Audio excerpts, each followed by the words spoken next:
This is Find Your Dream Job, the podcast that helps you get hired, have the career you want, and make a difference in life. I'm Mac Pritchard, your host and publisher of Mac's List. Our show is brought to you by Mac's List and by our book, Land Your Dream Job in Portland and Beyond. To learn more about the book and the updated edition that we published on February 1st, visit maxlist.org/ebook. Everybody knows that changing jobs regularly is the new normal. The days of working for just one or two employers throughout your adult life are long gone. But what about switching not just jobs but careers? Most of us will be in the workplace for 4 decades or more, so it's a choice each of us will face, especially when we reach the midpoint of our career. This week on Find Your Dream Job, we're talking about how to change careers, especially in midlife. We start with Ben Forestag, who will tell us about a nonprofit that places experienced professionals in fellowships with social change organizations. Cecilia Bianco tells a reader her advice about how to navigate a career change, and I speak to this week's guest expert, Michelle Hynes.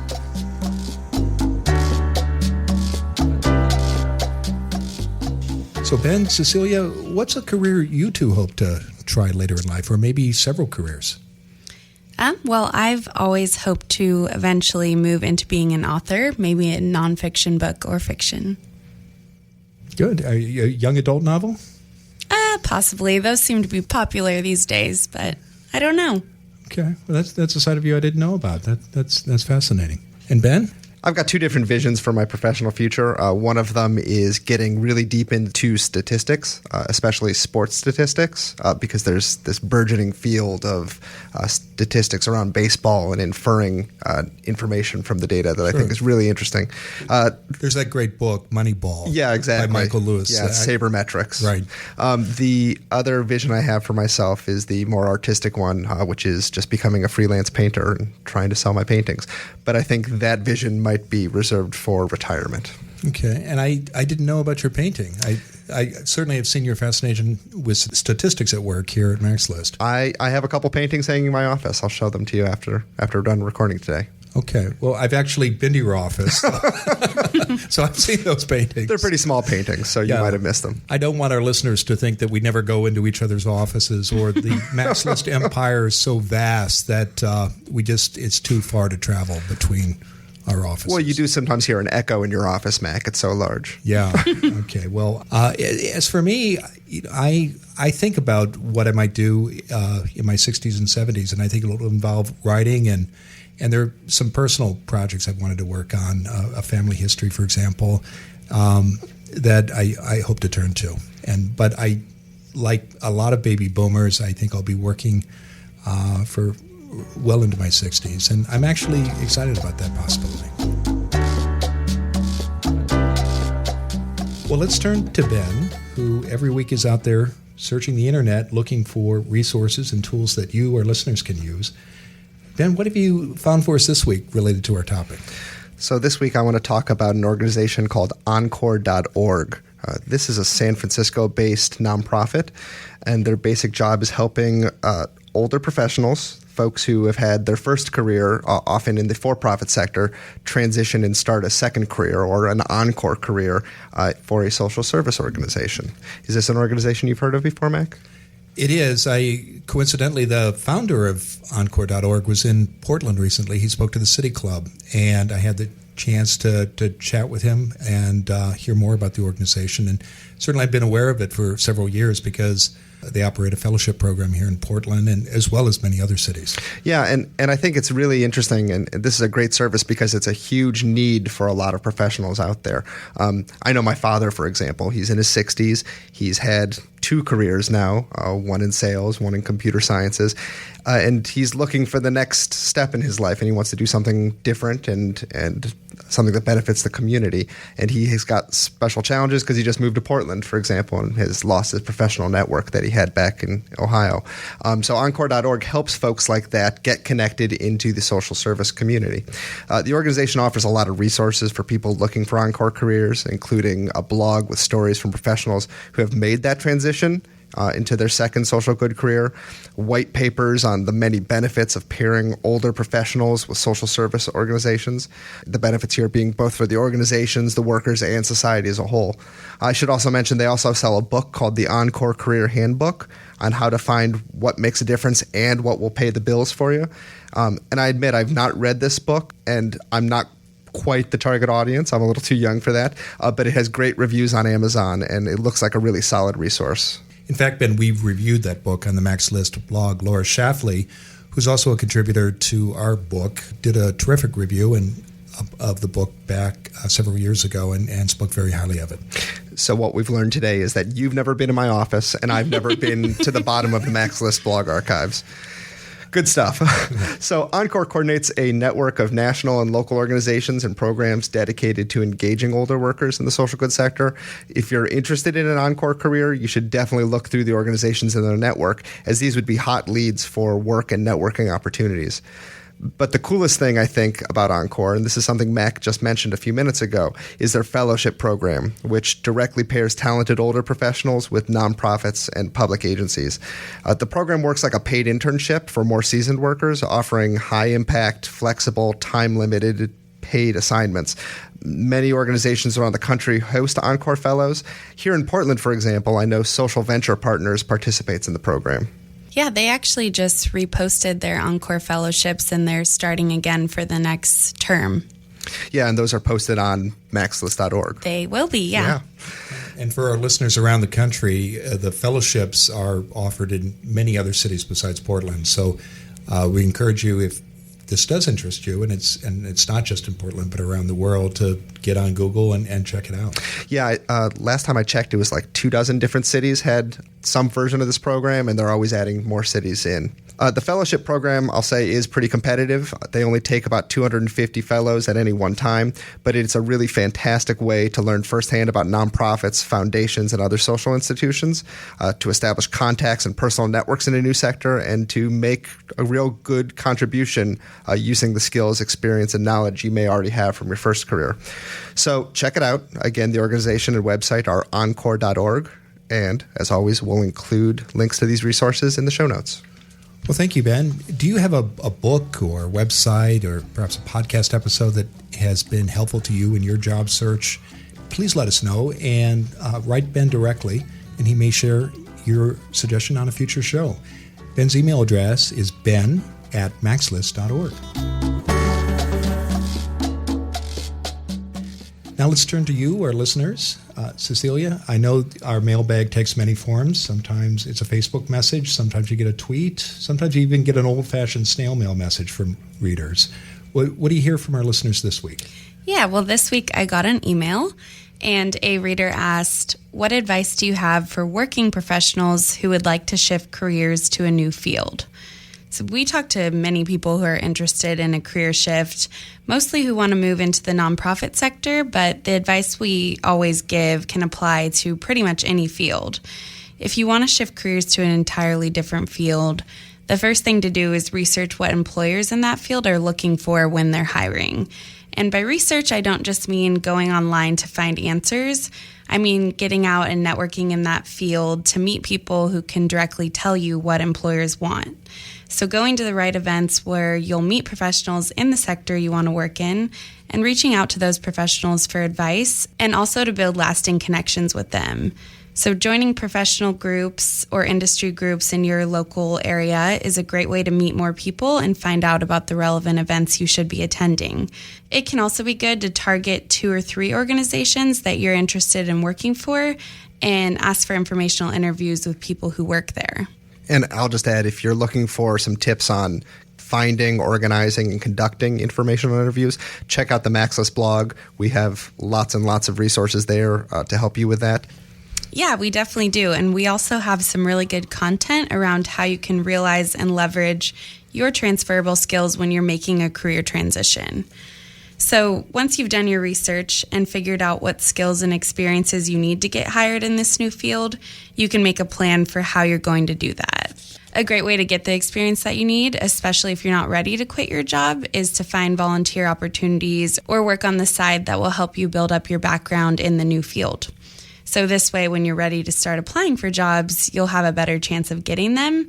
And it's also an opportunity to meet more people in that sector and potentially get recommendations from them or use them as professional references.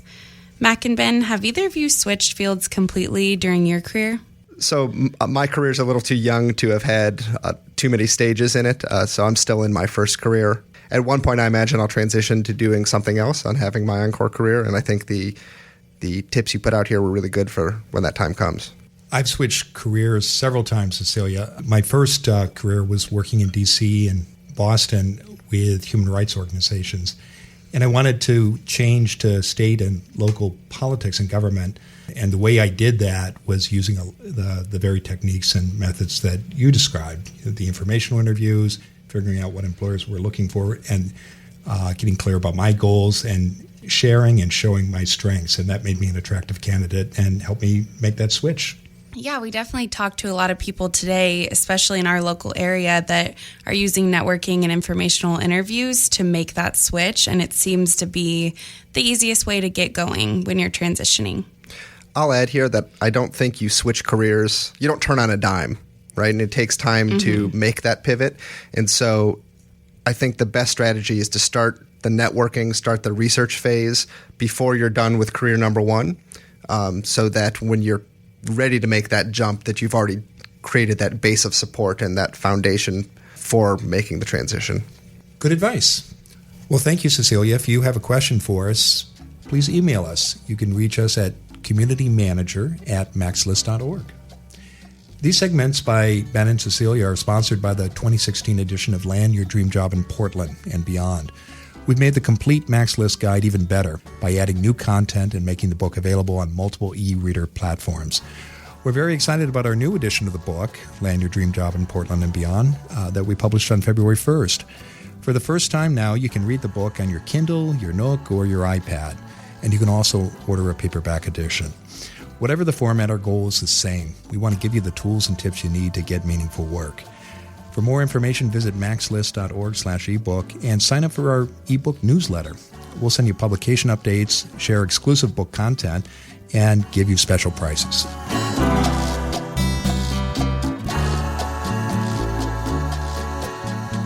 Now let's turn to this week's guest expert, Michelle Hynes. Michelle Hynes is a certified coach who helps people navigate planned and unplanned transitions at work. Her clients are people who care deeply about how their work serves the world around them and who want to grow their impact with integrity and ease. Before moving to Portland from Washington, D.C., Michelle spent more than 20 years in the nonprofit sector as a program director, a board member, and a volunteer. Michelle, thanks for coming to the Max List studio. Thanks so much for having me. Yeah, it's a pleasure to have you here. Now, we're talking this week, Michelle, about changing careers. And I think when people hear this topic, they think about, frankly, people like me in their 50s who are baby boomers. But this isn't just about baby boomers, is it? I think it's about all of us now. I'm 47, so I'm a little too young to be a boomer. And I would say I've already reinvented my career at least twice, once by necessity and once by choice. And for me, my most recent career shift involved going back to school. And I think that those kinds of changes and what that next change is going to become more common for all of us at all stages of our lives. So a lot of our listeners are millennials, people in their 20s and early and mid-30s. Is this something they should be thinking about? I think that because all of us are living longer, we've got this huge longevity dividend, as Stanford University's Laura Carstensen would call it. And so we're all millennials, and those of us who are a little older and a little younger, we're going to have the chance to invent and reinvent our career story over and over, probably into our 70s. So it's great to have the opportunity to think about it early and often. Okay, so because of longevity, which is a good problem to have, I think, we all, whatever our age group, should be thinking about changing careers. But aside from that, what are some of the other reasons why people think about changing careers? Well, I think for those of us who are fortunate, we get to change careers when we want to spend our work lives doing something that we especially care about. People may start doing something as a volunteer and want to spend more of their time and energy doing that. People may find themselves in an industry that's changed and they want to change sectors or roles within that industry or shift out of that industry. For example, if you've worked in healthcare for a long time, that's an industry that's changed hugely. If you work in technology, that's an industry that's really changing. If you work right now in oil and gas, let's say, right? So there are a lot of reasons that people might change careers, both in terms of their professional interests and how they want to spend their days. And also, particularly for those of us in midlife and older, we might need a different kind of work-life balance, or we might want a different kind of work-life balance. We might be caring for grandchildren, we might be caring for our parents. And so I think there are different personal and professional reasons that people seek that change. Okay, so it could be because people want a more purpose-driven job. Absolutely. It could be because of life events like starting a family or caring for an aging parent or other family member.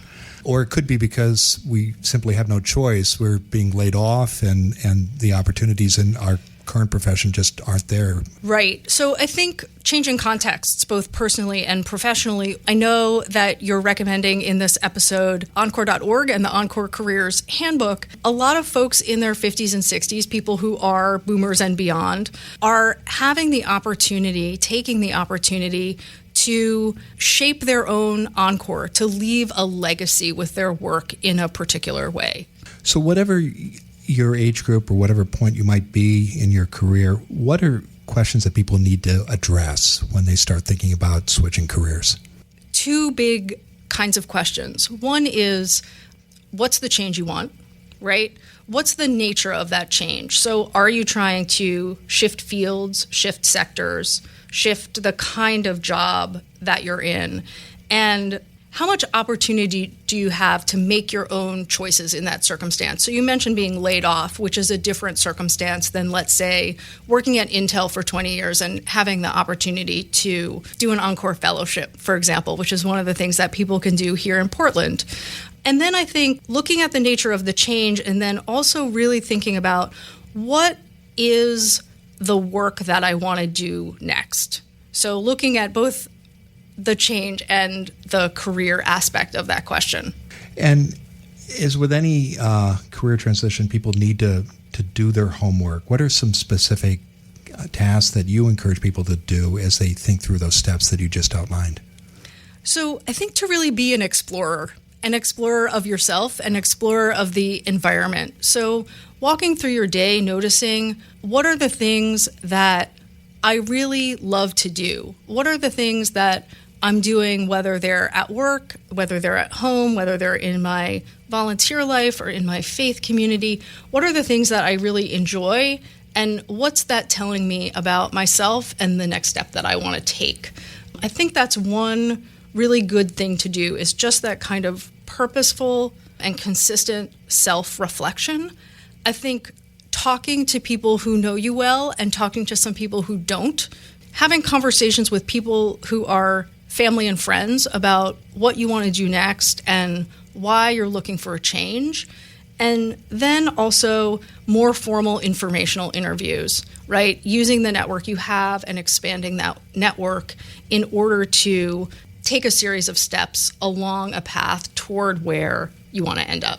Okay, so that first step that you were describing, it's almost like something many of us have seen happen in the workplace, which is what's called the 360 review, where you ask your colleagues about your strengths and candidly your weaknesses. And you get that candid feedback and that you can use to make changes. Yes, that's a great analogy. Yeah, good. And then you talked about informational interviews. We're big fans of informational interviews at MaxList. Is there a particular way you would have people prepare for those conversations, people who are planning a career change? And often people say to me, I'm not sure this is working when they go out on an informational interview. So if you were helping someone prepare for a conversation like that, what would success look like at the end of a 20 or 30-minute conversation they might have? One of the reasons that I recommend starting with the self-reflection and the family and friends is that it gives you an opportunity to try out some different versions of the one or two sentences that you want to be able to say when you enter a more formal informational interview. You want to be able to say something like, I've had a great career at X organization for the last 20 years, and what I'm really looking to do now is to take my strong set of technology skills and apply that to a small to medium-sized nonprofit organization that wants to use technology differently to meet their mission, right? To get really crisp and clear about where you've been, where you want to go, and what's bringing you to that next step. I think it's important to have that one or two sentences. And I think it's also important, and you've written actually a great blog about this, what can you give? So when you're sitting down with someone in a 20 to 30 minute conversation, what's the value exchange? What can you offer in that conversation that might help that person who you may be meeting for the first time? And what is it that they can do to help you have the next conversation, meet the next right person, learn something that you might benefit from in terms of what you are looking to do. Yeah, and I have to give credit to Nathan Perez, who's the author of the 20-Minute Networking Meeting, who lays out a structure for how to have conversations like this. And one of the suggestions he has is at the end of the conversation, say to someone, what can I do for you? How can I help you? What I love about that is it just recognizes that when you're going into those conversations, you have so much to offer, and it just puts you on equal footing, or it becomes a peer-to-peer conversation. Yes, and I think that's another really important point that is maybe more true of people in midlife than those of us who are earlier in our careers, is to remember that even though you're potentially entering something that's very new to you, you are bringing a lot of experience, a very rich set of networks, and a lot of capacity to build bridges between what you've done before and what you might do next. And so when you're sitting in that 20-minute conversation, even though you're asking for something which can feel uncomfortable, you also do have a lot to give. Okay, so people need to get good feedback from peers and friends and family about their strengths and challenges. They need to get out and do informational interviews where they share their goals, get insights into opportunities in the field they want to crack. What about retraining? Should people be getting certification or earning graduate degrees? How important is education in the career switching process? I think it can be really important in a number of ways. One of the things that any new education, a course, a certification, even an informal set of networks that you can put on your resume, it shows that you're a continuous learner, right? Which is super important for everybody in today's work environment. And I think especially important as we get older, and we can sometimes sit in interviews and think, oh, I wonder if this person will think I'm too old or not know the right technology, right? So first of all, you're just demonstrating that you're a learner. Secondly, you genuinely may need to learn new things. All of us do, because the world is changing so fast. And depending on the industry, certifications can be important because there's a certain kind of specialization. Now let's talk about the challenges people will face as they switch careers. What are some of the barriers they should anticipate finding, and how might they address them? I think the first thing to recognize is that it's going to take time. And even if you might take a couple small jumps along the way to where you want to end up, it's important to let the process take the time that it will take for you to end up where you want to go. It can be uncomfortable to be in a situation that is new when you haven't been in school for a long time, or you haven't been the new person at work for a long time. So just to recognize that there is an emotional and a psychological component to making a change in your work environment, in your field, in your sector. In yoga or meditation, this is something that we call beginner's mind. It's really important to enter this kind of shift, kind of balancing the idea of beginner's mind and it's going to feel new and I'm going to learn. I'm very experienced and I have a lot to give. And so just being able to hold those two things at once, I think, can help people, because it's a little more like a chess game than a checkers game. You know, like sometimes it's not a straight line. It's a couple steps this way and a couple steps that way. And just, as I said earlier, really kind of being an explorer of this new territory. Okay, so be prepared for uncertainty. Be prepared for uncertainty. Okay. Well, we need to start wrapping up, Michelle. Are other points you'd like to make about switching careers? More often than not, everyone around you wants to help. Use your network to not be afraid to expand it in some of the ways that we've talked about here and that I know that you've talked about on other shows. Keep a spirit of both humility and generosity throughout the process and to have fun, right? However it shows up, your career change is an opportunity. Well, thank you, Michelle. Now, let's talk about you for a moment. What's coming up for you next? What are some new projects that you have on the horizon? So I'm very fortunate to be working on encore.org's national conference that's coming up in just a couple weeks. So if folks are visiting the encore.org website, check out all the great speakers. I also am looking forward to continuing to coach nonprofit leaders and people in a couple different sectors. That's a pretty fun part of my 2016. And looking forward to continuing to explore Portland, which is my relatively new home. Well, thanks for joining us, and we'll be sure to put links to the encore.org conference in the show notes that go out every Wednesday morning. Our listeners can find Michelle online at michellehynes.com. Is there anywhere else people should look for you online, Michelle? Nope, that's the place to find me. All right. Well, thank you for joining us.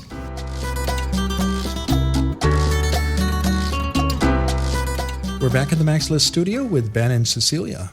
What were your most important takeaways?